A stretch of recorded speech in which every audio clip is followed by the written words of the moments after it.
రెండే నిమిషాల్లో అయిపోయే లంచ్ బాక్స్ రెసిపీ మీ అందరితో షేర్ చేసుకుంటాను. అందరూ ఎలా ఉన్నారు?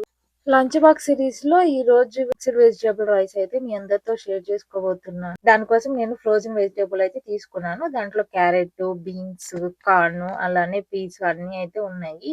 ఎవ్రీ గ్రోసరీ స్టోర్ లో ఇలా మిక్స్డ్ వెజిటేబుల్ బ్యాగ్ అనేది దొరుకుతుంది. మీకు ఒకవేళ ప్రోడక్ట్ లింక్ కావాలి అంటే కామెంట్ చేయండి, నేనైతే షేర్ చేస్తాను. దాంతో పాటు ఆనియన్స్, గార్లిక్ దాంట్లో కట్ చేసి పక్కన పెట్టుకోవాలి. స్టవ్ ఆన్ చేసుకొని కడాయి పెట్టుకొని దాంట్లో 1 స్పూన్ బటర్ యాడ్ చేసి గార్లిక్ అలానే ఆనియన్స్ వేసి ఫ్రై చేసుకోవాలి. ఆనియన్స్ కొంచెం కలర్ చేంజ్ అయితే సరిపోతుంది, మరి గోల్డెన్ బ్రౌన్ కలర్ రావాల్సిన అవసరం లేదు. ఆ టైంలోనే మనము వెజిటేబుల్స్ ఒక 1 కప్ యాడ్ చేసుకొని ఇలాగా ఫ్రై చేసుకోవాలి. ఈ ప్రాసెస్ లో అసలు లిడ్ అనేది క్లోజ్ చేయదు. ఇలా స్మోకీ ఫ్లేవర్ వస్తే తినేటప్పుడు టేస్టీగా ఉంటుంది.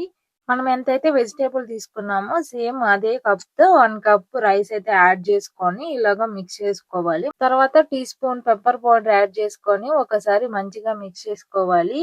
చూసారా, ఎంతో సింపుల్ గా అయితే మిక్స్డ్ వెజిటేబుల్ రైస్ అయితే రెడీ అయిపోయింది. దీన్ని మనం ఇలా డైరెక్ట్ గా తినేయొచ్చు.